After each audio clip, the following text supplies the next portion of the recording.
Example මම මේ අරගෙන තියෙන එක්සාම්පල් එකක් ඇවිල්ලා අපි කොහොමද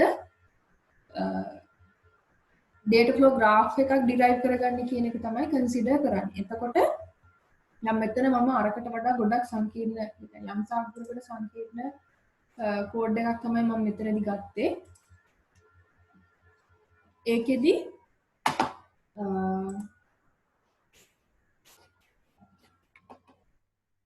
මම කරන්නේ මගේ entire කෝඩ් එකේ මොනවද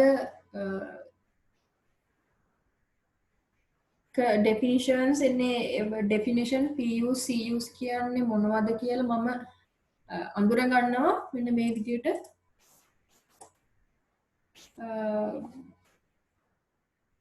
පොඩි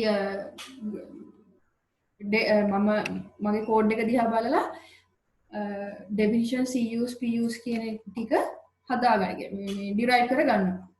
ඊට පස්සේ මම කරන්නේ මම බලනවා දැන් මේක ඇවිල්ලා බොහොම සරල කෝඩ් එකක් නිසා ප්‍රශ්නයක් නෑ මට උපරිම ඔන්න notes 6ක් වගේ එනවා. හැබැයි දැන් මේක ගත්තාම මේක ගොඩාක් ලොකුයි. හැබැයි දැන් ඔයගොල්ලන්ට පේනවා ඇති මේකේ හැම ලයින් එකක්ම මට වැදගත් නෑ. දැන් begin මේ curly brackets තියෙනවා end කියන ඒ වගේ statement වැඩක් නැති නිසා මට පුළුවන් ඕවා ටික එකට එකතු කරලා හදාගන්න. block එකක් වගේ හදාගන්න පුළුවන්.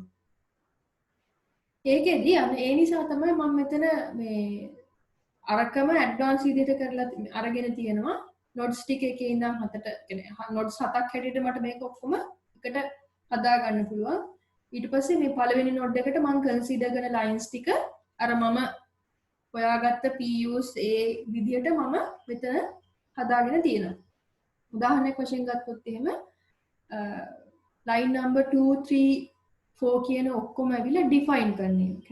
එතන computations මුකුත් මම use කරන්නේ නැහැ. conditions use වෙන්නේ නැහැ. එතකොට මෙන්න මේ තියෙන ඔක්කොම ටික මට එකක් හැටියට මම මගේ code එකේ lines 3කට මම ලියලා තිබුණාට මට මගේ graph එකට එකක් හැටියට consider කරගන්න පුළුවන්. එක block එකක් හැටියට මට ගොඩනගා ගන්න පුළුවන්. එතකොට begin කියන මේ line එකත් මම consider කරන නිසා මම එකේ ඉඳන් 4ට තමයි මගේ node 1 එකේ represent වෙන්නේ කියලා මම දාගන්නවා. ඊළඟට මට හම්බ වෙන මගේ ලයින්ස් වෙන්නේ 5 සහ 6. 5 සහ 6 ගත්තහම do කියලා මේ මොකක්ද කියන්නේ? ඇවිල්ලා මේ do while loop එක. so do කියන keyword එකත් එක්ක while do while loop එක open කරලා තියෙනවා. ඊට පස්සේ තියෙන්නේ මට ඇත්තටම මේකේ වැදගත් වෙන එක්කෙනා වෙන්නේ මෙන්න මේ if condition එකේ තියෙන ටික. මේකෙදී ඇවිල්ලා මේක definition එකක්වත් computation එකකටත් නෙමෙයි මම use කරලා තියෙන්නේ මේක condition එක. කියන්නේ predicate එකක්. මම එතකොට PUs කියන එක තමයි මගේ ඔළුවේ වැඩ කරන්නේ. එතකොට මම කරන්නේ මම එහෙනම් ඊළඟ block එකට මම දාගන්න මේ 6 වෙනි line එක.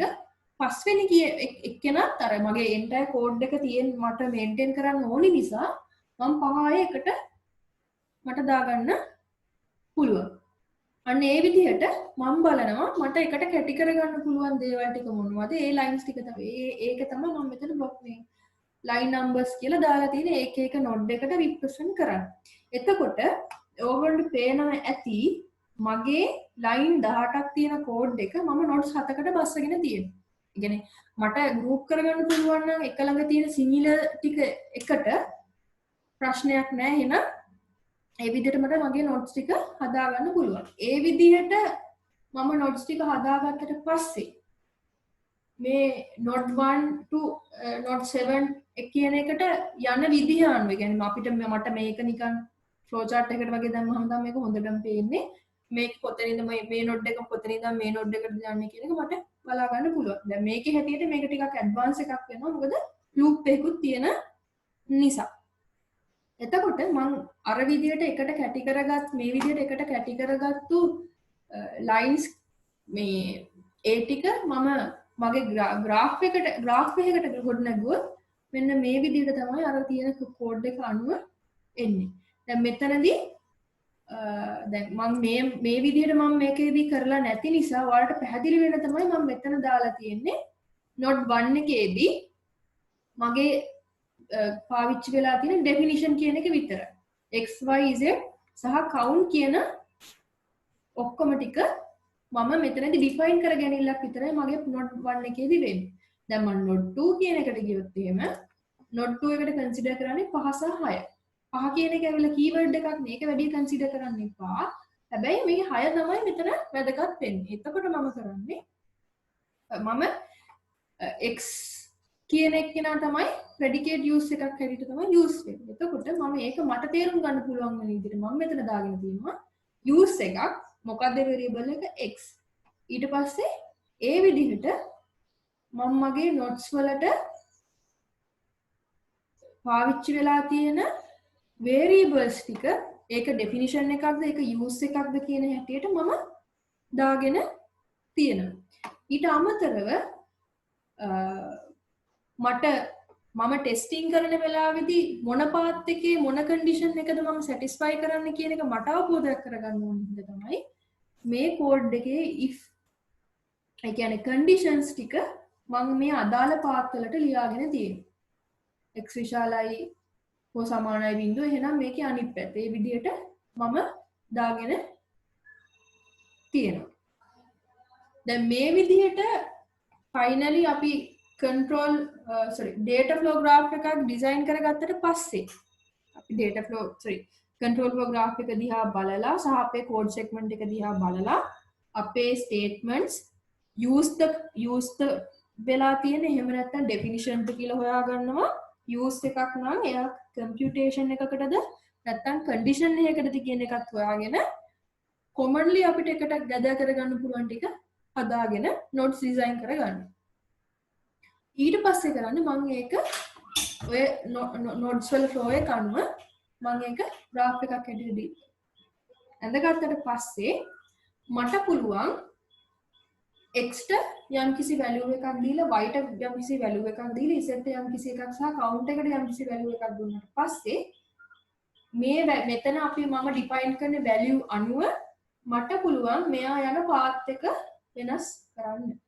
ඒක නිකන් හරියට ඔයගොල්ලෝ white box testing වල මුල්ම දේවල් වලදී ඔයගොල්ලෝ ඉගෙන ගත්ත condition coverage decision coverage වලට අපිට x y ට දෙන values අනුව මෙයා යන්නේ true path එකේද false path එකේද කියන්න පුළුවන් වෙන විදිහටම ඒ විදිහට ඒ concepts use කරලා අපි මෙතන අපිට අවශ්‍ය විදිහට අපේ path වලට ගමන් කරන්න පුළුවන් වෙන විදිහට අපි මේ data ටික හදා ගන්නවා. ඔය නිසා තමයි මේකට data flow diagram කියලා කියන්නේ. මේකෙදි අපි consider කරන්නේ finally data කොහොමද අපේ code එකේ අපේ මේකේ flow වෙන්නේ කියන එක විතරයි අපි consider කරන්නේ. ඕක තමයි data flow graphs සහ data flow diagrams හැටියට ඕගොල්ලන්ට ඉගෙන ගන්න තියෙනවා. Fortunately දැනට නම් ලංකාවේ companies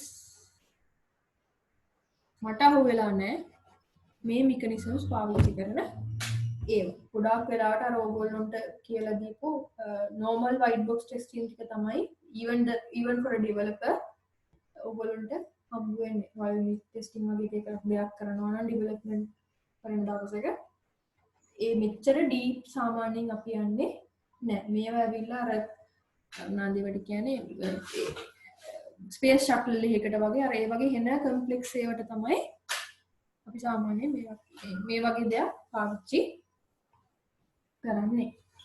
මොනවා හරි ගැටලු තියෙනවද මේ සම්බන්ධයෙන්?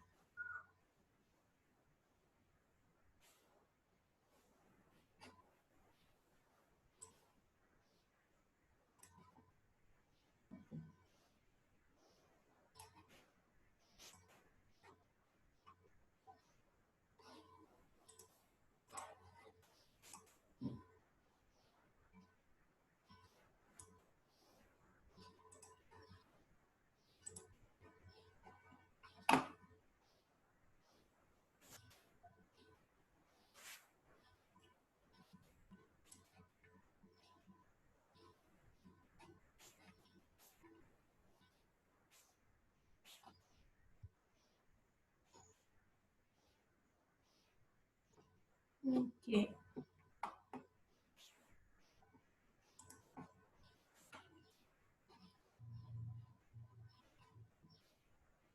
ඊළඟට අපි කතා කරන්න යන්නේ ඔයාලා ඉන්ඩස්ට්‍රි එකට ගිහිල්ලා ඩෙවලොපර් වුණත් ටෙස්ටර් වුණත් whatever ඔයාලා උඩට දාගන්න ඕන දේවල් ටිකක් තියෙනවා. ඔයාලා කෝඩින් සයිඩ් එකට නම් යන්න. කෝඩින් හරි ටෙස්ටිං හරි සයිඩ් එකට නම් යන්න. so ඒකෙදි අපි sorry අපිට තියෙනවා දැන් ඇත්තටම අපි යම් කිසි කවුරු හරි තමන්ම හරි කෝඩ් එක ඩිසයින් කරලා ඒක ඩෙවලොප් කරාට පස්සේ අපි පර්ෆෙක්ට් නෑනේ. ඒ හින්දා යම් එරර්ස් එන්න පුළුවන්. එතකොට ඔන්න ඔය කියන එරර්ස් ආවට පස්සේ අපි කොහොමද ඒවා මැනේජ් කරගන්නේ? කොහොමද ඒ ටික ගොඩ දාගන්නේ කියන එක තමයි අපි දැන් කතා කරන්න යන්නේ. මේවා තනිකර තියරිටිකල් ඒවා. so අපි මේකදී يعني ඩිෆෙක්ට් මැනේජ්මන්ට් කියලා කියන්නේ යම්කිසි එරර් එකක් ආවම යම්කිසි ඩිෆෙක්ට් එකක් ආවම අපි කොහොමද ඒක මැනේජ් කරගෙන අපේ ඊළඟ වැඩ කටයුතු ටික කරන්නේ. ඕක තමයි කතා කරන්නේ. දැන් මේක software industry එකට විතරක් නෙමෙයි. ඕගොල්ලෝ යම්කිසි දවසක network හරි මම කියන IT related නොවන අපි හිතමු ඕගොල්ලෝ යන්නේ තනිකර hardware related hardware කියන්නේ මේ electronics මේ ඒ වගේ level එකක side එකකට ගියා ඒවැත් errors වෙන්න පුළුවන්. අපි දන්නේ නැහැ. ඒ වගේ error එකක් ආවත් අපි කොහොමද manage කරගන්න කියන එකට යම්කිසි අවබෝධයක් ඔයාලට මේකේ අරගන්න පුළුවන් වේවි. ඕකේ. එතකොට පළවෙනි ස්ලයිඩ් එක වෙන්නේ මොකද්ද ඩිෆෙක්ට් එකක් කියන එක. ඩිෆෙක්ට් එකක් කියලා කියන්නේ යම්කිසි අඩුලුහුඩුකමක් අඩුපාඩුවක් කියන එක.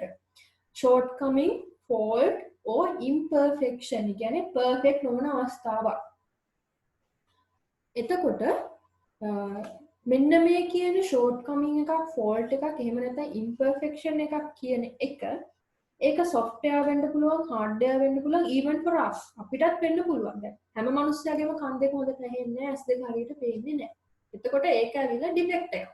වකරි shortcoming එකක් ඇස් වල හරි කන් වල හරි තියෙන හින්දා තමයි අවුලක් වෙන්නේ. හැබැයි කන් දෙක ඇහෙන්නේ නැති මිනිස්සයා එයාගේ ඒ තියෙන ඩිෆෙක්ට් එක, එයාගේ ඒ තියෙන imperfection එක, එහෙම නැත්නම් shortcoming එක එයා hearing aid එකක් පාවිච්චි කරලා ඇස් පේන්නේ නැති එක්කෙනා කණ්ණාඩි දෙකක් පාවිච්චි කරලා හරි lenses පාවිච්චි කරලා හරි එයා එයාගේ issue එක manage කරගන්න.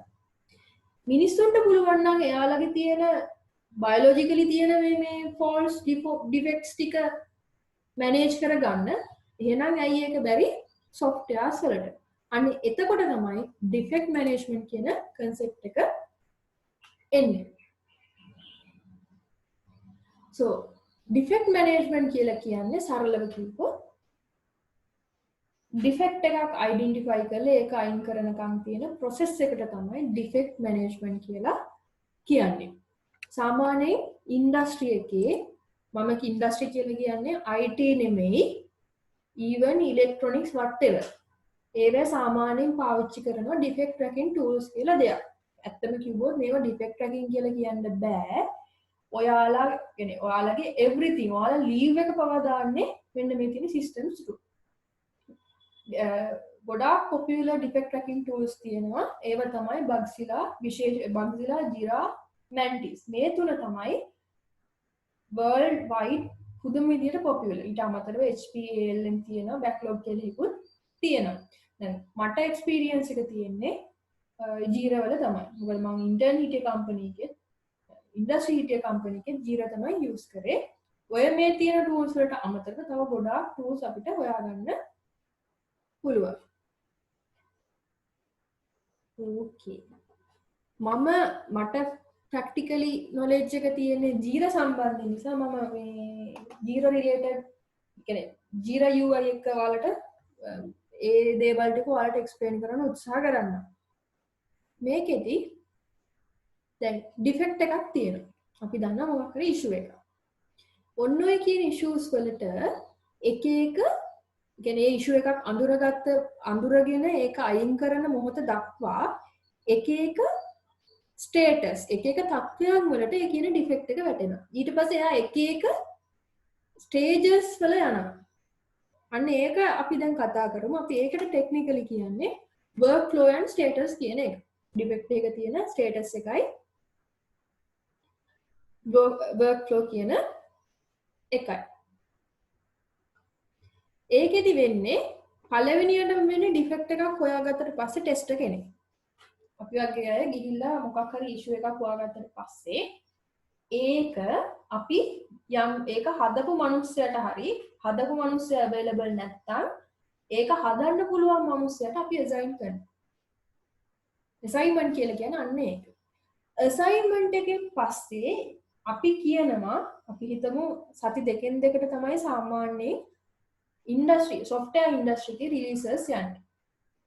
උපරිම මාසයක් සාමාන්‍ය සති දෙකෙන් දෙකට තමයි අපි sprint එකක් කියලා කියනවා. ඔයාලා agile කියන concepts ඉගෙනගෙන තියෙනවා නම් සති දෙකෙන් දෙකට තමයි තියෙන්නේ. එතකොට ඔය සති දෙක ඇතුළත අපි යම්කිසි date එකක් දෙනවා මෙදාට මට මේ issue එක fix කරලා දෙන්න කියලා. schedule fixing කියලා කියන්නේ මං deadline එකක් දෙනවා මෙදාට කලින් මට මගේ මේ issues ටික ඔයාලට දීලා තියෙන issues ටික හදලා දෙන්න කියලා කියනවා. schedule fixing කියලා කියන්නේ ඒක. ඊට පස්සේ තියෙනවා developerට කියන්නේ ඒ අදාළ bug එකට එහෙම නැත්නම් defect එකට developer කෙනෙක්ව assign කරලා හදන මිනිස්සෙක්ව assign කරලා date එකක් දුන්නාට පස්සේ පටන් ගන්නවා defect එක fix කරන්න. defect එක fix කරාට පස්සේ මොකක්ද කරන්නේ? developer හදපු මිනිස්සයා විසින් bug එක හදපු defect එක හදපු මිනිස්සයා විසින් report කරනවා මම මේක හැදුවා කියලා. report කරපු පමණින්ම අපි මේ bug එක හැදුවා කියලා විශ්වාස කරන්නේ නැහැ. මොකද developers ලා සමහර වෙලාවට workload එකත් එක්ක එයාලා shape වෙන්න උත්සාහ කරනවා. සමහරලාට එයා ඒ defect එක හැදුවා වෙන පුළුවන්. ඒ defect එකෙන් අලුත් මොකක් හරි error එකක් එනවා වෙන්නත් පුළුවන්. අපි මේ වගේ වෙලාවට කරන්නේ ආපහු testම ඒක අරගෙන එයා ඒක ටෙස්ට් කරලා බලනවා ඇත්තටම මේ ඩිෆෙක්ට් එක රිසෝල්ව් වෙලාද තියෙන්නේ කියලා සෝල්ව් කරලාද තියෙන්නේ කියලා. එහෙමනම් අපි ඒක තවදුරටත් කන්සිඩර් කරන්න නැතුව ක්ලෝස් කරලා දානවා. ඕක තමයි මේ ඩිෆෙක්ට් වර්ක් ෆ්ලෝ සහ ස්ටේටස් වලදී අපි කතා කරන්නේ. පළවෙනිම ස්ටේට් එක තමයි දැන් අර විදිහට වර්ක් ෆ්ලෝ එකක් යනවා. පළවෙනිම ස්ටේට් එක තමයි බග් එකක් ඩිෆෙක්ට් එකක් හොයාගන්න එක. සාමාන්‍යයෙන් අපි ඩිෆෙක්ට් කියලා කියන්නේ බග් කියලා තමයි ඉන්ඩස්ට්‍රි එකේ යූෂුවල් වර්ඩ් එක. so ඩිෆෙක්ට් එකක් අපි හොයාගත්තට පස්සේ අන්න ඒ මොහොත තමයි අපේ ඩිෆෙක්ට් එකේ ඉනිෂියල් ස්ටේට් එක. අපි සාමාන්‍යයෙන් අපි අර Jira වගේ tools වලදී අපි කතා කරන technical term එක තමයි initial state කියලා කියන්නේ. ඒ වෙනුවට අපි කියනවා මෙයා එක්ක new එහෙම නැත්නම් open state එකේ තමයි ඉන්නේ. initial state එකේදී වෙන්නේ testers ලා එක්කෙනෙක් හරි කීප දෙනෙක් හරි යම් කිසි issue එකක් හොයාගෙන ඒ issue එක ආපහු reproduce කරන්න නැවත හදන්න තියෙන steps ටිකක් හොයාගත්තට පස්සේ අපි යම් කිසි කෙනෙක්ට assign කරගන්නවා. අන්න ඒ අවස්ථාවේදී තමයි මෙයා අලුත් defect එකක් හොයාගත්තා. එයාගේ status එක එයාගේ මේක new සහ open. new for open. يعني new කියලා කියන අලුත් එකක් open කියලා කියන්නේ ඒ bug එක ඒ defect එක තාම හදලා නැහැ කියන අදහස. ඊට පස්සේ දැන් ඉනිෂියල් ස්ටේට් එකේදී ඉෂුව එකක් හොයාගත්තට පස්සේ ඩිෆෙක්ට් එකක් හොයාගත්තට පස්සේ ඕපන් හරි නිව් හරි කියලා කියනවා. ඊළඟට අපි කරන්නේ මෙතන මේ අපිට ටූල්ස් වලින් කරන්න පුළුවන්. අපි හිතමු යම්කිසි කෝඩ් එකක් තියෙනවා. ඒකේ ලොගින් එකේ තමයි ඉෂුව එක ඇවිල්ලා තියෙන්නේ. අපි හිතමු ඕකේ. ඔයගොල්ලෝගේ සෙට් එකෙන් අපි එක්සැම්පල් එකක් ගමු. සෝ අපි හිතමු සංකල්ප තමයි ඒ කෝඩ් එක ඩිවෙලොප් කරලා තියෙන්නේ. එතකොට එයා මොකක් හරි මේ එයාගේ අතින් තමයි මොනවා හරි දන්නේ නැහැ මොනවා හරි වෙලා ඉෂුව එකක් ඇවිල්ලා දැන් මොකද කරන්නේ ටෙස්ටර් කියනවා මම බග් එකක් හොයාගත්තා ලොගින් කෝඩ් එකක ඒක ලියලා තියෙන සංකල්ප එහෙනම් සංකල්ප ඔයා මේක මට ෆික්ස් කරන්න කියලා අර ඕපන් එහෙම නැත්නම් නිව් ස්ටේට් එකේ තියෙන බග් එකක් ඔයාට අසයින් කරනවා. එහෙම අසයින් වුණාට පස්සේ ඊළඟට ඔයාට පුළුවන් ඒ බග් එක දුන්න ගමන් මේක බග් එකක් කියලා පිළි අරගෙන අපි සාමාන්‍යයෙන් ටෙස්ට් කරන්න යන්නේ නැහැ. මොකද ඒකට හේතුව සමහර වෙලාවට ඒක ඔයාගේ ලෙවල් එකකින් කරන්න බැරි එකක් වෙන්න පුළුවන්. සහ සමහර වෙලාවට මම දීලා තියෙන ඉන්ෆර්මේෂන් මැද වෙන්න පුළුවන්. ඒ ඔයා ඒක රන් කරලා බලුවාම මම දීලා තියෙන ස්ටෙප්ස් වලට ඔයාට එරර් එක එන්නේ නැහැ. අන්න ඒ වගේ වෙලාවට ඔයා කියනවා මේක බග් එකක් නෙමෙයි, එහෙම නැත්නම් මට තව වැඩිදුර විස්තර ඕනි කියලා. එතකොට තමයි අපි කියන්නේ රිටර්න් ස්ටේට් එකට මෙයා මාරු වෙනවා කියලා. ඉනිෂියල් ස්ටේට් එකේ හිටිය ඕපන් එහෙම නැත්නම් නිව් ඩිවෙලොපර්ට ගත්තට පස්සේ ඩිවෙලොපර් එක හදන්න උත්සාහ කරද්දී ඒක තවදුරටත් හැදෙන්නේ නැත්නම් ඒ රීක්‍රියේට් වෙන්නේ නැත්නම් ඒ ඩිෆෙක්ට් එක ඔයාට කියන්න පුළුවන් මම මේක රිටර්න් කරනවා මේක හැදෙන්නේ නැහැ. අන්න ඒ වගේ වෙලාවට අපි කියනවා රිජෙක්ටඩ් කියලා. එහෙම නැත්නම් ඔයාට ඩිෆෙක්ට් එක පැහැදිලි නැහැ කියලා තියෙන විදිය ස්ක්‍රීන්ෂොට් එක සමහර විට ලයින් නම්බර් එක සමහර විට HTTP response එක whatever මට ඩිවෙලොපර්ට පැහැදිලි නැහැ. එතකොට එයා කියනවා මට තව විස්තර ඕනි මේක දානවා clarification කියන ස්ටේට් එක. ඒ විදිහට ඔයාට ඇවිල්ලා තියෙන ඩිෆෙක්ට් එක රිටර්න් කරනවා. ඊට පස්සේ ඔය රිටර්න් වෙලා රිජෙක්ට් වෙලා ඔය වෙන්න ඕනි දේවල් ටික වෙලා ඔයාට හරි ඉන්ෆර්මේෂන්ස් ටික ආවට පස්සේ අපි හිතමු දැන් ඇත්තටම මොකක් හරි ඉෂුව එකක් තිබිලා තියෙනවා. අන්න ඒ වගේ වෙලාවට ඔයා ඒක ෆික්ස් කරනවා. ඒක ෆික්ස් කරාට පස්සේ ඔයා කියනවා කන්ෆර්ම් කරන්න කියලා. හරි මම මේක ෆික්ස් කරා. ඒ හින්දා මගේ මේ ඉෂුව එක ෆික්ස් ස්ටේටස් එකට මම දාලා තියෙනවා. ෆික්ස් කරා කියලා තියෙනවා. ඔයා ඒක කරන්න කියලා කියනවා. ඔයා ඒක ටෙස්ට් කරලා කන්ෆර්ම් කරන්න. ඊට පස්සේ අපි ওই බග් එක ගැන ඒ ඩිෆෙක්ට් එක ගැන කතා කරන්නේ. එතකොට මොකද කරන්නේ? ඩිෆෙක්ට් එක දැන් ඉන්නේ මෙයා හදලා ඉවරයි. කන්ෆර්ම් කරනකම් මෙයා බලාගෙන ඉන්නවා. ඒක තමයි කන්ෆර්මේෂන් ටෙස්ට් ස්ටේට් කියලා කියන්නේ. ඩිවෙලොපර් හදලා ඉවරුනාට පස්සේ එයාට පුළුවන් ඔයාගේ අපි මේ ජීරා වගේ තමයි ඔය මේ ඔක්කොම ලියවිලා තියෙන ජීරා රිලේටඩ් විදියට. ජීරා කියන්නේ මොන හරි ඔයාලගේ තියෙන ඩිෆෙක්ට් මැනේජ්මන්ට් ටූල් එකක් හැටියට. අපි සාමාන්‍යයෙන් කරන්නේ ඉෂුව එකක් හදලා ඉවරුනාට පස්සේ ඔයාට පුළුවන් එයාව චේන්ජ් කරන්න මම මේක රිසෝල්ව් කරලා තියෙනවා කියලා. ඒ කියන්නේ ඔයාට රිසෝල්ව් කියන ස්ටේටස් එකට මාරු කරගන්න පුළුවන් ඔයාගේ ඩිෆෙක්ට් ඔයාලා ඩිසයින් කරලා තියෙන ඩිෆෙක්ට් එක. එහෙම විච්ච ගමන් රිසෝල්ව් වුණ ගමන් යම්කිසි ඩිෆෙක්ට් එකක් අනිත් පැත්තට ටෙස්ට් ඇවිල්ලා ටෙස්ට් කරනවා මේක ඇත්තටම මේ රිසෝල්ව් කරලාද තියෙන්නේ කියලා. එහෙම රිසෝල්ව් වෙලා තියෙනවා නම් අපි යාට රිසෝල්ව් හරියයි එහෙනම් කන්ෆර්ම් වෙනවා මෙයා හරියට හදලා තියෙනවා කියලා. එයා අපි එතනින් ක්ලෝස් කරනවා. ක්ලෝස් කරන්නේ වෙරිෆිකේෂන් කියන ස්ටේට් එකට දාලා. ඕගොල්ලෝ මේකේ මෙහෙම ඉනිෂියල් කියලා තියෙනවා, රිටර්න් කියලා තියෙනවා, කන්ෆර්මේෂන් කියලා තියෙනවා කියන විතරක් ඒ තුන විතරක් මතක තියාගන්න. මේ ඔය තියෙන රිසෝල්ව් වෙරිෆිකේෂන් කියන එක ඔයා පාවිච්චි කරන්නේ Jira නම් වාට ඒ වචන ටික තියෙයි. Bugsilla නම් වෙන වචන ටිකක් තියෙයි. whatever concept එක විතරක් ඔයාලා උඩට දාගත්තාම ඇති. සාමාන්‍යයෙන් අපි ඩිෆෙක්ට් මැනේජ්මන්ට් කරද්දී ඔය කියන ඩිෆෙක්ට් එකකට තියෙන්න පුළුවන් වර්ක්ෆ්ලෝ සහ ස්ටේටස් ටිකක් තියෙනවා. සාමාන්‍ය ඒ කියන්නේ ලෝකෙ පිළිගත් මොඩල් එක තමයි මේක. ඒක ඔයාලට කැමති විදිහට ඔයාගේ ප්‍රොජෙක්ට් එක අනුව ඔයගොල්ලන්ට ඒක එඩිට් කරගන්න ඒක වෙනස් කරගන්න පුළුවන්. පළවෙනිම ස්ටේටස් එක තමයි new. ඒ කියන්නේ හදපු බග් එක හදපු අලුත තමයි මෙයා new වෙන්නේ. new එකේදී කියන්නේ අලුතෙන් එකක් හැදුවා ඊට පස්සේ මෙයා open කියලා කියන්නේ මෙයා කාටවත් දාලා නැහැ කාටවත් assign කරලා නැහැ ඩිෆෙක්ට් එක. හැබැයි මෙහෙම ඩිෆෙක්ට් එකක් තියෙනවා කියලා ඔයාලගේ සිස්ටම් වල රෙකෝඩ් වෙනවා. ඊට පස්සේ ඕපන් ස්ටේට් එකේ තියෙන ඩිෆෙක්ට්ස් ටික අපි ස්පෙෂල් මීටින් එකක් අරගෙන ඒ කියන්නේ අලුතෙන් අපි හොයාගෙන තියෙන ඩිෆෙක්ට්ස් එක ටෙස්ට් එකට කැමති විදිහට දාන්න බෑ ඩිවෙලොපර්ස්ලාට.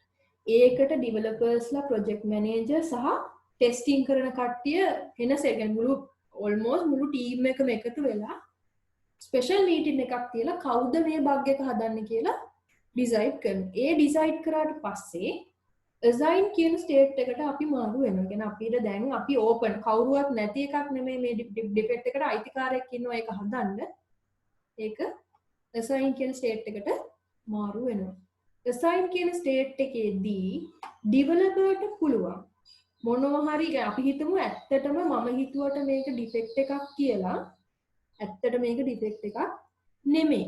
එතකොට ඔයාලට පුළුවන් මේක ඩිෆෙක්ට් එකක් නෙමෙයි කියලා සාක්ෂි සහිතව, ඒ කියන්නේ සාක්ෂි කියන සාමාන්‍ය රික්වයර්මන්ට් ડોකියුමන්ට් එක වගේ ඒකේ අදාළ කොටස දාලා ඔයාලට පුළුවන් assign වෙලා තියෙන ඩිෆෙක්ට් එක රිජෙක්ට් කරන්න, ප්‍රතික්ෂේප කරන්න. එහෙම නැත්තම් අපි හිතමු හරි ඒක රිජෙක්ට් කරන්න බෑ. හැබැයි ඔයාට මේ ඩිෆෙක්ට් එකේ යම් අවුල් තියෙනවා. කියන්නේ ඔයාට ඒක ක්‍රියේට් වෙන්නේ නැහැ. ඔයාට සැකසහිත තැන් තියෙනවා. අන්න ඒ වගේ වෙලාවට ඔයා ඩිෆර්ඩ් කියන ස්ටේටස් එකට මාරු කරනවා. ඔයාගේ බග් එක. ඩිෆෙක්ට් එක. ඩිෆර්ඩ් කියන එකට මාරු වුණාට පස්සේ ඩිවෙලොපර් හරි ප්‍රොජෙක්ට් මැනේජර් හරි ඩිවෙලොපර් නෙමෙයි. ටෙස්ටර් හරි එතනින් හරිය ගියාම BA බිස්නස් ඇනලිසිස් හරි එහෙම නැත්නම් ප්‍රොජෙක්ට් මැනේජර් හරි ඔයාට අවශ්‍ය ඒ ඉෂුව එකට අදාළ ඩීටේල් ටික ඔයාට එවනවා. ඒක එව්වට පස්සේ ඔයාට ඒක හදන්න පුළුවන්. ඔයා ඒක හැදුවට පස්සේ ඔයා කියනවා මේක දැන් ටෙස්ටිං වලට යවන්න පුළුවන්. ටෙස්ටිං වලට යවන්න පුළුවන් කිව්වට පස්සේ QA engineers එහෙම නැත්නම් software testersලා ඇවිල්ලා ඒක ටෙස්ට් කරනවා. ඩිෆෙක්ට් එකක් ටෙස්ට් කරලා ඉවරුණාට පස්සේ ඒ ඩිෆෙක්ට් එක හරියට හැදිලා තියෙන්නත් පුළුවන්, හරියට හැදිලා නැති වෙන්න පුළුවන්. අපි හිතමු හරියට හැදිලා නැහැ කියලා. හරියට හැදිලා නැත්තම් software test කරන්නේ ඒ issue එක මට close කරන්න බෑ, මට ඒක පහළ දාලා ඉවර කරන්න බෑ, මම ඒක ආපහු open කරනවා. අන්න එතකොට අපි කියනවා reopen කියලා. open state එකට නෙමෙයි මෙයා යන්නේ, හේතුව මෙයා අලුත් එකක් නෙමෙයි, මෙයා මේ හැදිච්ච එකක් නැවත open කිරිල්ලක් තමයි වෙන්නේ හරියට වැඩේ වෙලා නැති නිසා. අන්න එතකොට තමයි ටෙස්ටිං වල අපි හිතමු ටෙස්ටිං ෆේල් වුණා කියලා. එතකොට අපි කියනවා මේ ඩිෆෙක්ට් එක reopen කරනවා කියලා. ආපහු අර assign කරපු එක්කෙනාටම අපි assign කරනවා. එහෙම එක පොයින්ට් එකක් තියෙනවා, ඩිෆෙක්ට් එක දැන් හරියට ප්‍රශ්නයක් නෑ කියලා තියෙන විදිහට වැඩේ වෙනවා. ඒක solve වෙලා තියෙනවා, resolve වෙලා තියෙනවා. ඒක හරියට හදලා ඉවර නිසා අපි ඒක ටෙස්ට් කරලා verify කරනවා කියලා කියන්නේ desired output එකක් අපිට එනවා කියලා අපි screenshot එකක් හරි server log එකක් හරි සාක්ෂි සහිතව තියලා අපි ඒක verify කරලා verification එකෙන් පස්සේ අපි ඒක තවදුරටත් consider කරන්නේ නැහැ කියන status එකට දානවා. එහෙම නැත්නම් අපි කියනවා close state එකට දානවා කියලා. ඕක තමයි defect workflow එක. එහෙම නැත්නම් ඕකට තව කියන defect life cycle එක වටෙන ඔය ටික තමයි ස්ටෑන්ඩඩ් එක. ඊට පස්සේ Jira එකට ගියොත් එහෙම Jira එකේ වචන වෙනස්, හැබැයි same තමයි මේකෙදි තියෙන්නේ. ඒක වැඩි කන්සිඩර් කරන්න එපා. මට තියෙන එක්සැම්පල් එක මේක නිසා තමයි මම මේක දැම්මේ. ඊළඟට මම කිව්වා අපි ඩිෆෙක්ට් එකක් දැම්මට පස්සේ එකපාර assign කරන්න යන්නේ නැහැ. අපි කරන්නේ ස්පෙෂල් මීටින් එකක් තියලා තමයි ඩිසයිඩ් කරන්නේ මේ ඩිෆෙක්ට් එක අපිට හදිස්සිද. හදිස්සි නම් කවුද හදන්නේ? හදිස්සි නැත්තම් මොන දවසට කලින්ද අපි මේක හදාගන්න. අන්න ඔය වගේ දේවල් ටික අපි ඩිස්කස් කරනවා. අන්න ඔය මීටින් එකක් තමයි දැන් අපි කන්සිඩර් කතා කරන්න යන්නේ. අපි ඒකට කියනවා defect triage meeting. defect triage meeting එකක් කියලා කියන්නේ ටෙස්ටිං රවුන්ඩ් එකක් ගිහිලි වුණාට පස්සේ ලිස්ට් එකක් අපිට හම්බ වෙනවා, ඩිෆෙක්ට් ලිස්ට් එකක්. ඩිෆෙක්ට් ලිස්ට් එක අරගෙන අපි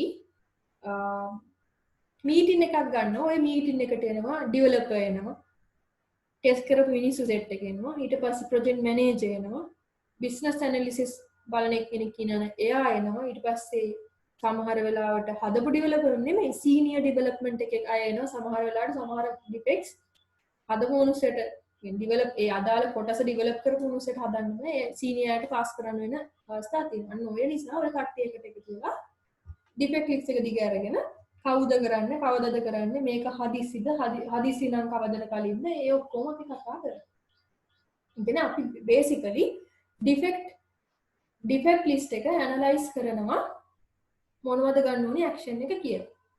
ඔය කියන මේ ඇක්ෂන් එක ගන්නවද නැද්ද කියන එක තීරණය වෙන්න සාධක දෙකක් අපි කන්සිඩර් කරනවා. ප්‍රයොරිටි සහ සිවියරිටි කියන දෙක. ප්‍රයොරිටි සහ සිවියරිටි කියන දෙක අපි ඊළඟ ස්ලයිඩ් වලදී කතා කරමු. ඔන්නෝක මත පදනම් වෙලා අපි කියනවා මේ ඩිෆෙක්ට්ස් ටික අපි හදනවා මේ ඩිෆෙක්ට් ටික හදන්නේ නැහැ. ඒක ඊළඟ සෙට් එකත් එක්ක අපි හදලා දානවා. අන්න ඔය වගේ අපි කතා කරමු. මේ නේද එකකතාවයකට එනවා. ඊට අමතරව ඩිෆෙක්ට් ට්‍රයල්ස් මීටින් එකකදී පරණ ඉෂුස් තියෙනවා නම් ඒ කියන්නේ අපි ඔහම ඊළඟ මීටින් එකට පෝස්ට්පෝන් කරන ඉෂුස් තියෙනවා ආන් ඒවා තියෙනවා නම් ඒවත් අපි කන්සිඩර් කරලා ඩිෆෙක්ට් එක හරියට හැදිලා නැත්තම් ඒක තව එයාට හදන්න බැරි නම් අපි සීනියර් එයාට වඩා ඒක කරන්න පුළුවන් මිනිස්සෙක් ඉන්නවා සීනියර් කියලා කියන්නේ මෙතනදී එක්ස්පීරියන්ස් එක ගන්න සීනියර් එහෙම එක්කෙනෙක් ඉන්නවා නම් අපි එයාට ඒක ඩිසයින් කරලා එයාට කියලා වැඩේ කරගන්න. ඊට පස්සේ අපි බලමු සිවියරිටි සහ ප්‍රයොරිටි කියන්නේ මොකක්ද කියලා. සිවියරිටි කියලා කියන්නේ අපි අපේ යම්කිසි ඩිෆෙක්ට් එකක් තියෙනවා ඒ ඩිෆෙක්ට් එක අපේ සිස්ටම් එකට කොපමණ ඉම්පැක්ට් එකක් කොපමණ බලපෑමක් කරනවාද කියන එක තමයි සිවියරිටි කියලා කියන්නේ. කියන්නේ software එකකට කොපමණ ප්‍රමාණයක් affect කරනවද බලපෑම් කරනවද කියන එක තමයි severity එකේදී අපි consider කරන්නේ. උදාහරණයක් වශයෙන් අපි ගත්තොත්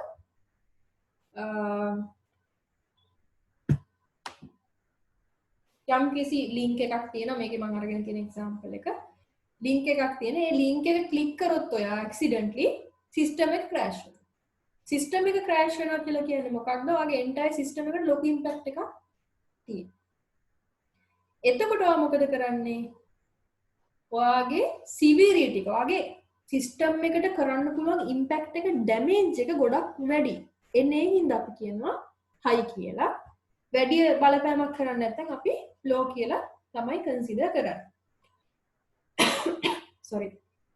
industry එකේදී ඔය කියන impact එක අපිට blocker, critical, moderate, low කියන level එකෙන් අපිට බලා ගන්න පුළුවන්. ඒ කියන්නේ low අඩුවෙන්ම impact එකක් කරන්නේ low කියන severity එක. moderate කියලා කියන්නේ medium, critical කියලා කියන්නේ මෙයාව අමතක කරන්න බෑ. එයා අනිවාර්යෙන් හැදෙන්න ඕනි. හැදෙන්න ඕනි ලොකු impact එකක් තියෙනවා. blocker කියන්නේ critical එකට වඩා ගොඩක් දරුණු එකක්. මේකෙදි වෙන්නේ නම වගේම තමයි block කරනවා. අපි දැන් හිතමු login එකේ තමයි issue එක තියෙන්නේ.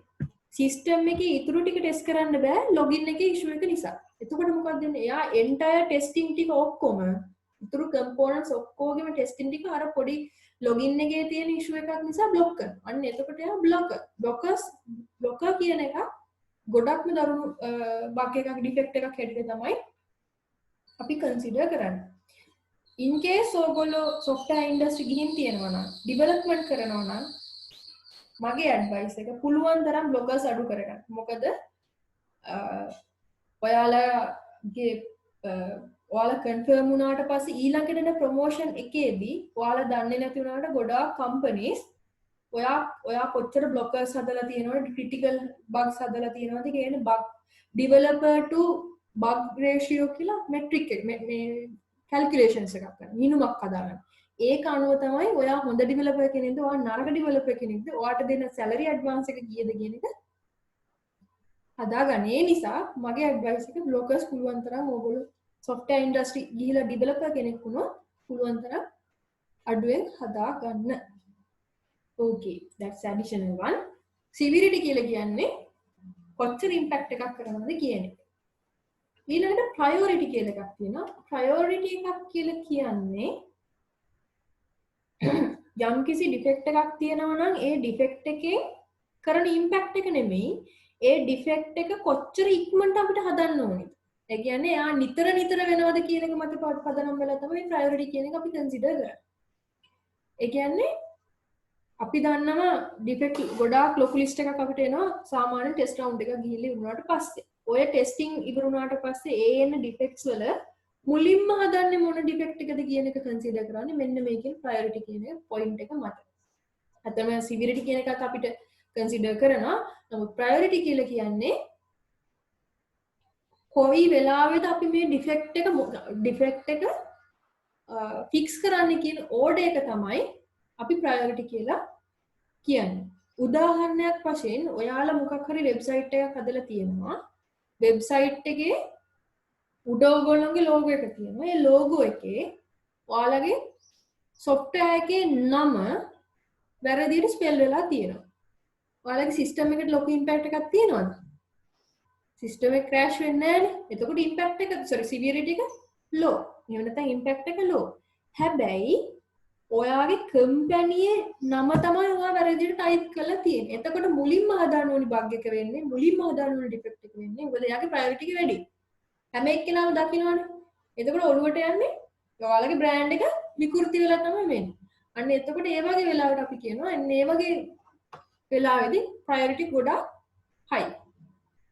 ඉන්ඩස්ට්‍රි එකේදී ප්‍රයොරිටිස් තියෙන්නේ හයි, මීඩියම්, ලෝ කියලා.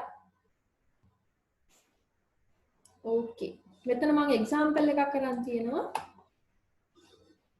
සිවිරිටි සහ ප්‍රයොරිටි. ඒකෙදි මොකක්ද කියන්නේ එක්සැම්පල්ස් 4යි මම අරන් තියෙන්නේ.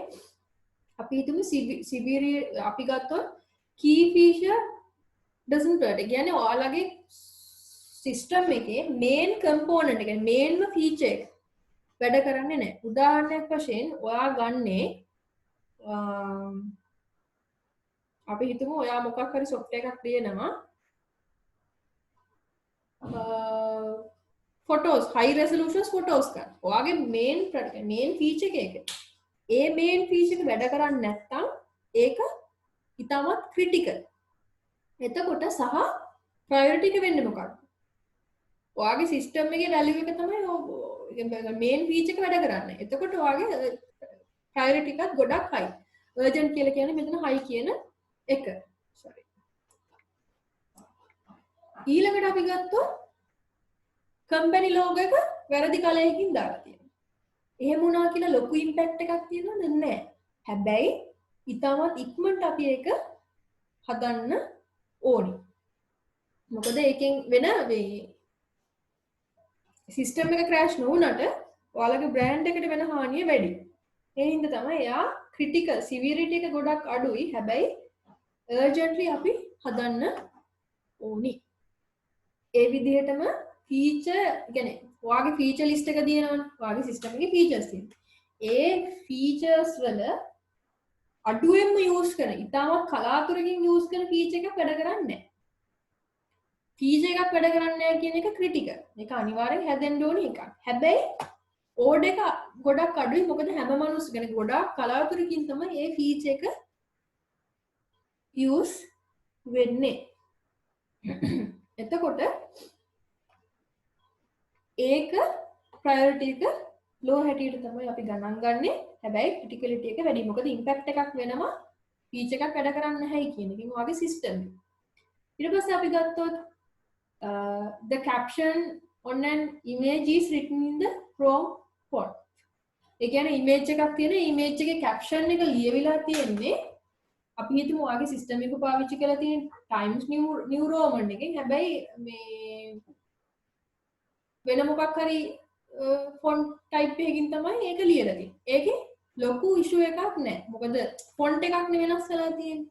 ඒ නිසා අපි කියනවා critical මේ severity එකත් අඩුයි, priority එකත් අඩුයි. අන්න ඔය විදිහට ඔයාලගේ defect ටික හදාගන්නම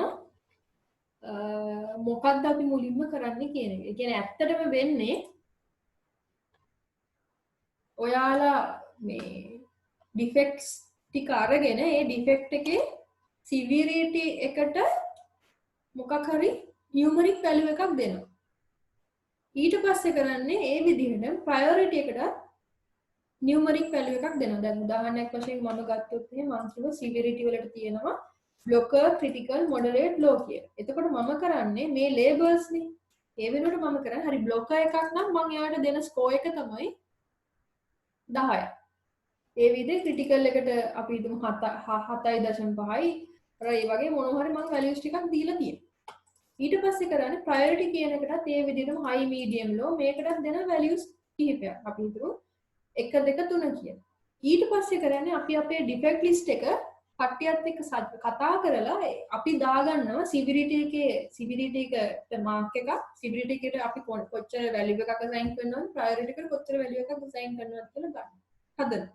ඊට පස්සේ කරන්නේ අපි calculation එකක් කරනවා severity එක priority එකෙන් වැඩි කරලා ඒන value එක මත පදනම් වෙලා තමයි අපි අපේ defects ටික සාමාන්‍යයෙන් list down කරන්නේ. ගැන ඉන්ඩස්ට්‍රි එකේ සාමාන්‍යයෙන් යූස් කරන්නේ ඔන්න ඔය mechanism එක. ඊට පස්සේ මෙතන තියෙන්නේ කොහොමද සාමාන්‍යයෙන් Jira එකක අපි බග් එකක් report කරාම එහෙම නැත්නම් defect එකක් report කරාම කොයි විදිහට අපිට පෙන්වන්නේ කියන එක. ඒකෙදි මෙතන ඇවිල්ලා තියෙන්නේ fix typo on home page කියලා කියන්නේ typo error එකක් තියෙන්නේ. spelling mistake වගේ error එකක් තියෙනවා. ඒක තමයි title එක. වගේ defect එක දැක්ක ගමන් දැන් හිතා ගන්න පුළුවන් home page එකේ මොකක් හරි typo error එකක් තමයි fix කරන්නේ. ඊට පස්සේ type කියලා කියන්නේ bug එකක් කියලා තමයි අපි defect එකට සාමාන්‍යයෙන් කියන්නේ. ඊට පස්සේ priority එක අපිට දෙන්න තියෙනවා මෙතන medium ද high ද low ද whatever. ඊට පස්සේ environment කියලා කොටසක් තියෙනවා. ඒ කියන්නේ අපි මේ කියන issue එක ආවේ මොන environment එකේ. මේකේ හැටියට Chrome version එක 72.0. ඊට පස්සේ කොතනද කියලා ඒ ඔක්කොම ටික අපි මොන environment එකේ මොන OS එකේ මොන RAM එකේ everything අපි දෙනවා. ඊට පස්සේ description එකට අපි දීලා තියෙන්නේ ඔයා මේ කියන home page එකේ URL එක තමයි මෙතන price කරලා තියෙන්නේ. ඊට පස්සේ වඩා පැහැදිලි වෙන්න ඔයා යම්කිසි ස්ක්‍රීන්ෂොට් එකක් ඔයාට ඕන නම් ඇඩ් කරන්න පුළුවන්. මම කිව්වා ස්ක්‍රීන්ෂොට් එකක්, සර්වර් ලොග් එකක්, සමහරවිට වීඩියෝ රෙකෝඩින් එකක්, ඒ whatever ඔයාට ඒක දෙන්න පුළුවන්. ඊට පස්සේ මෙතන ඔයගොල්ලන්ට පේනවා ඇති reporter සහ assignee කියලා එකක් තියෙනවා. reporter කියලා කියන්නේ ඒ defect එක report කරපු එක්කෙනා. කියන්නේ හොයාගෙන report කරන එක්කෙනා. assignee කියලා කියන්නේ මේ reporter report කරපු defect එක හදන්න assign වෙලා ඉන්න developer හරි whatever position එකේ එක්කෙනා. මේ developer නෙමෙයි සමහර වෙලාවට තවත් tester කෙනෙක් වෙන්න පුළුවන්, සමහරවිට project manager වෙන්න පුළුවන්, සමහරවිට business analysis team එකේ අය වෙන්න පුළුවන් whatever. ඒගොල්ලෝ අදාළ එක්කෙනාම අපි assign කරපු එක තමයි මෙතන මේ විදිහට පෙන්නන්නේ. ඊළඟට තියෙනවා defect report කියන එක. ඒකෙදි අපි කරන්නේ අපි ඔය හොයාගන්න defects ටික list down කරන එකක් තමයි කරන්නේ. සාමාන්‍යයෙන් ඕගොල්ලෝ මේ defect report එකට එන්නේ මොනවද කියලා එහෙම මතක තියාගන්න අවශ්‍යතාවයක් නැහැ. මොකද ඒවට ඉන්ඩස්ට්‍රි වල අපි templates හදාගෙන තියෙනවා. but දැනගැනීම පිණිස මම මේක ඕගොල්ලන්ට කියන්නම්. අපි defect එක හොයාගත්තේ කවුද? The name of the person who discovered the defect. ඒක දාන්න. ඊට පස්සේ මොන ටෙස්ට් එකක් කරන්න ගිහිල්ලාද ඔයාට defect එක හම්බුනේ.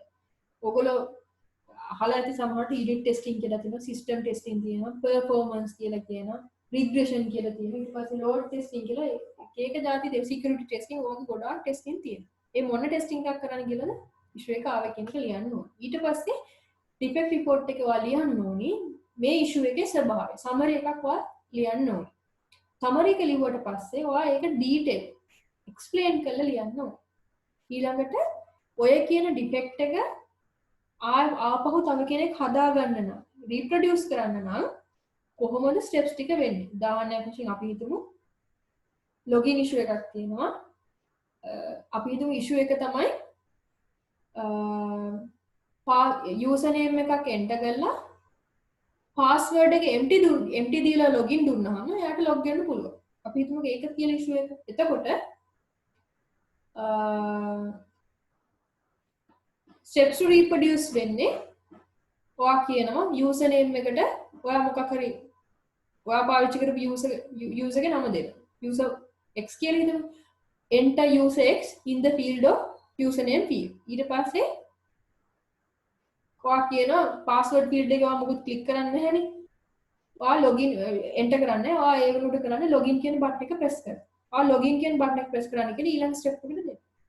ඊට පස්සේ ඕක තමයි අර login issue එක අපි අපව reproduce කරන්න තියෙන steps ටික. ඊට පස්සේ කියනවා කොතන අපි අපේ system එකේ මොන component එකේද මේ තියෙන defect එක හොයාගත්තේ කියලා. අපි හිතමු logins 3ක් තියෙනවා කියලා. customer login එකේදී තමයි මේ issue එක තියෙන්නේ. එතකොට ඔයා කියනවා ඔයාට පුළුවන් ඕනනම් මේක website එකක් නම් ඒ අදාළ URL එක ඔයාට දීලා මෙන්න මේ login page එකේ තමයි මේ bug එක හැදිලා තියෙන්නේ. ඊට පස්සේ ඔයාට කියන්න පුළුවන් කොයි වගේ severity එකක්ද මේ issue එකේ තියෙන blocker එකක්ද critical ද ඒ විදිහට ඔයාලට කියන්න පුළුවන්. priority to fix the problem කියන එක defect trials meeting එකකින් එන්නේ. ඒක අනුව ඔයාලට කොච්චර ඉක්මනට මේක හදන්න ඕනේද කියන priority එක ඔයාලට දෙන්න පුළුවන්. ඊට පස්සේ ඊට අමතරව අර මම මෙතන පෙන්නුවා වගේ මේ විස්තර ටික තමයි මම දැන් ඔයාලට defect report එකේ explain කරන්නේ. මොන environment එකකද defect එක හැදුනේ? iOS එකේද? Android එකේද? Nokia phone එකකද? whatever ඔයා කියන්න ඕන. Opera browser එකේද ඔයා ඒක කියන්න. ඊට පස්සේ සමහර වෙලාවට ඔයාලා upper management එකට නම් ඔයාගේ defect report එක යවන්නේ මොන project එකේ මොන product එකද කියලා කියන්න ඕනි. ඊට පස්සේ දැනට defect අපි හිතමු දැන් ඔයාලා පළවෙනි වතාවට නම් ඔයා මේ defect report එකක් ලියන අලුත් bug list එකකට එතකොට කවුද defect එක හදන්න design වෙලා තියෙන්නේ කියන එක ඔයා ලියන්න ඕනි. ඊට පස්සේ ඔය කියන defect report එකේ තියෙන information මත පදනම් වෙලා එක එක අපිට informations ගන්න පුළුවන්. project එකේ දැන් status එක කොහොමද? ඒකේ quality එක කොහොමද? testing වල progress එක කොහොමද? ඔය වගේ දේවල් ටික project management එකේ upper company එක upper level එකේ කට්ටිය ඔය reports දිහා බලලා තමයි consider මේ idea එකක් ගන්න. දැන් මේක මේ status එකේ තමයි තියෙන්නේ එහෙම කියලා. ඊට අමතරව අපි කතා කරනවා root cause analysis කියලා එකක්. root cause analysis කියලා කියන්නේ හැමදාම අපිට එකම වැරද්ද කරන්න බෑනේ. අපි හිතමු පළවෙනි දවසේ අර විදිහට empty field එකකින් log වෙන දෙන්න පුළුවන්. ඒක ඕකේ පළවෙනි දවසේ ඕකේ. හැබැයි දෙවෙනි වතාවට ඒ issue එක කරන්න බෑ. ඒකට අපි කරන්නේ එහෙම issue එකක් එහෙම ඕනම issue එකක් ආවට පස්සේ ඇයි මොකක්ද හේතුව කියලා අපි වෙනම කතා කරනවා. එහෙම කතා කරලා අපි හැමෝටම කියනවා මෙන්න මේ වගේ දෙයක් කරොත් මෙහෙම issue එකක් එන්න පුළුවන්. ඒ හින්දා ඔයාලා අවධානයෙන් ඉන්න කියලා ඔයාලා යම්කිසි දෙයක් ඔයාලගේ development team එකට හරි entire system company එකට හරි ඔයා එක දෙනවා. අන්න ඒක කරන එක තමයි මේ root cause analysis කියන එකෙන් කරන්නේ. මේක සිලබස් එකේ තිබුණ නැති වුණාට මම බිලීව් කරන දේ තමයි ඔයාලගේ මේකේ හැටියට මේ හැලේ තිබුණොත් හොඳයි කියලා තමයි බය වෙන්න එපා. මම මේකෙන් ප්‍රශ්නයක් අහන්නේ නැහැ. so root cause analysis කියලා කියන්නේ ඔයා root එක තමයි හොයාගන්නේ. මොකක් හරි defect එකක් ආවා. ඇයි ඒ defect එක ආවේ කියන එක තමයි root cause analysis එකේදී අපි කතා හොයාගන්නේ. එහෙම defect එකේ root එක හොයාගත්තට root cause එක මූල බීජ හොයාගත්තට පස්සේ ඒක වළක්වා ගන්නේ කොහොමද කියන එකත් අපි මේ root cause analysis වලදී අපි කතා කරනවා. දැන් උදාහරණයක් දීලා තියෙන්නේ මේක බොහොම common mistake එකක් industry එකේ. අපි හිතමු මේ first name කියන එක ඔයාට edit කරන්න දීලා තියෙනවා. අපි හිතමු මම මගේ first name කියන එක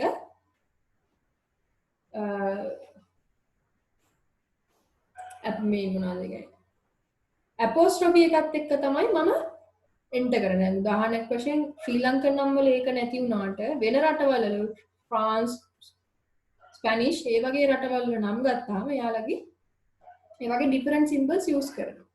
අන්න ඒ වගේ වෙලාවට මම يعني අපොස්ට්‍රොෆි එකත් එක්ක يعني ස්පෙෂල් කැරක්ටර් එකක් එක මම මගේ නම දුන්නට පස්සේ ඒක සේව් කරන්න දෙන්නේ නැහැ. එතකොට මොකද කරන්නේ? ඕකනම් ඩිෆෙක්ට් එක අපි බලනවා ඇයි මෙහෙම ඉෂුව එකක් එන්නේ? ඇයි මෙතන මේකේ හැටියට සේව් බටන් එක වැඩ කරන්නේ නැත්තේ? ඊට පස්සේ ඇයි මේ විදිහම සිම්බල්ස් සේව් බටන් එකේ කෝඩ් එකට වැඩ කරන්නේ නැත්තේ? ඇයි මේක QA ඩෙවලොප් ටීම් එකට අහුුනේ නැත්තේ? ඇයි මේක ඔටෝමේෂන් කට්ටියට අහුුනේ නැත්තේ? මේ විදිහට අපි බලනවා කොතනින්ද මේ ඉෂුව එක ලීක් වුනේ කියන එක බලනවා. ඒක තමයි මේ root cause analysis සාමාන්‍යයෙන් වෙන්නේ. root cause analysis එකේ එතකොට ප්‍රධාන points දෙකයි. පළවෙනි එක තමයි leakage reason එක. අර මේ වගේ අපි බලනවා කොතනින්ද leak වුනේ කියලා. ඒ කියන්නේ defect එක හැදෙන්න පුළුවන්. ඒක සාමාන්‍ය ඕන මිනිස්සෙක් වැරදි කරනවා. defect එක හැදුනට පස්සේ ඇයි ඒක අහුුනේ නැත්තේ කියන එක තමයි ප්‍රශ්නේ. ඒ කියන්නේ ඇත්තම කිව්වොත් root cause analysis එකේදී වෙන්නේ software test එකේ issues ටික තමයි cover වෙන්නේ. මේ එයාගේ තියෙන මේ අඩුලුහුඩුකම් ටික තමයි මේකෙදි cover වෙන්නේ ගොඩක් වෙලා. මොන testing phase එකකින්ද මෙයා අපිට අහු නොවුනේ කියන එක consider කරනවා. ඊට පස්සේ හරි අපි reason එකක් හොයාගත්තා. එහෙනම් ඊළඟ වතාවේ එහෙම එකක් වෙන්න නොදෙන්න preventive action එකක් ගන්න. root cause analysis එකේ ප්‍රධාන කොටස් දෙකයි leakage reason එකයි preventive action කියන එකයි.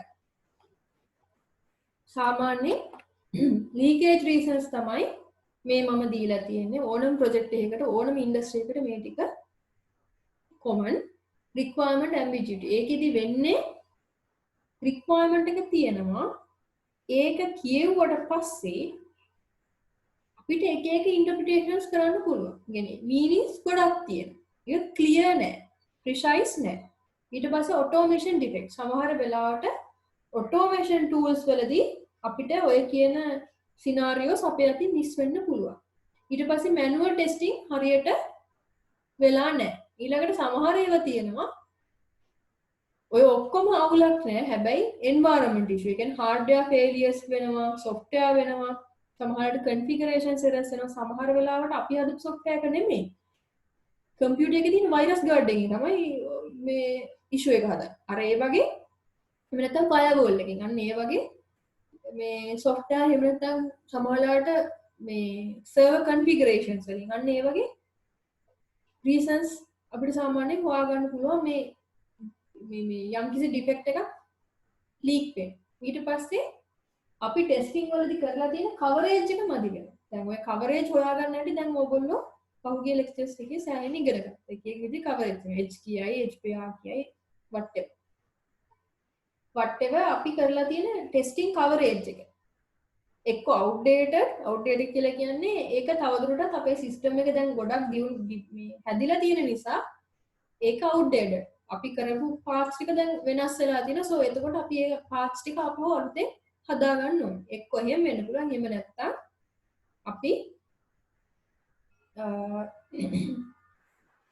අපි කරලා තියෙන coverage එකේ යම් missing වෙන්න පුළුවන්. උදාහරණයක් වශයෙන් decision coverage එකක් නම් ඔයා කරලා තියෙන්නේ ඔයාගේ decision coverage එක 100% වෙන්නේ නැත්නම් ඒක ඉතුරු කොටස missing නේ. අන්න ඒ වගේ missing coverage එකක් වෙන්න පුළුවන්.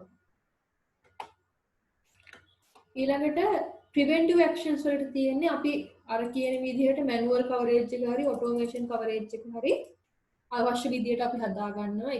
මේ කිසිම component එකක් outdate නොවන විදිහට missing නොවන විදිහට අපි හදා ගන්න. එහෙම නැත්නම් ඔයාලට පුළුවන් software tester හරි even software developer වුණත් අදාළ trainings වලට යොමු කරලා එයාගේ තියෙන issues ටික හදන තැනට හදා ගන්න පුළුවන්.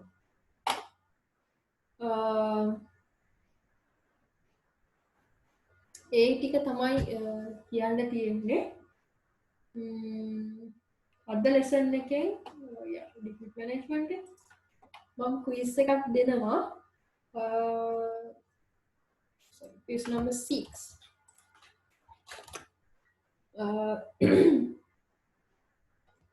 Maximum 10 MCQs තියෙයි. මුකුත් ලියන්න දෙන්නේ නැහැ. මේ root cause analysis එකෙන් යට ටික මම අහන්නේ නැහැ. එතනින් උඩ ටිකේ මම ඔයගොල්ලන්ට ප්‍රශ්න MCQs 10ක් දෙන්නම්. අද 11 ඉඳන් අද රෑ 11 ඉඳන් ලබන සිකුරාදා වෙනකන් ඔයාලට ඩෙඩ්ලයින් එක තියෙනවා. විනාඩි 30ක් කියන එක වැඩි. හැබැයි කමන්නේ මම ඔයාලට විනාඩි 30ක් දෙන්නම්. ඕකේ. ලෙක්චර් එක ඉවරයි. දැන් මොනවා හරි ඔයාලට අසයින්මන්ට් එකේ ගැටලු දීලා. තේරෙන්නේ unclear නැත්නම් කෝඩ් එක තව එක්ස්ප්ලেইন කරන්න මොනවා හරි එහෙම තියෙනවනම් ඔයාලට දැන් chance එක. අහන්න.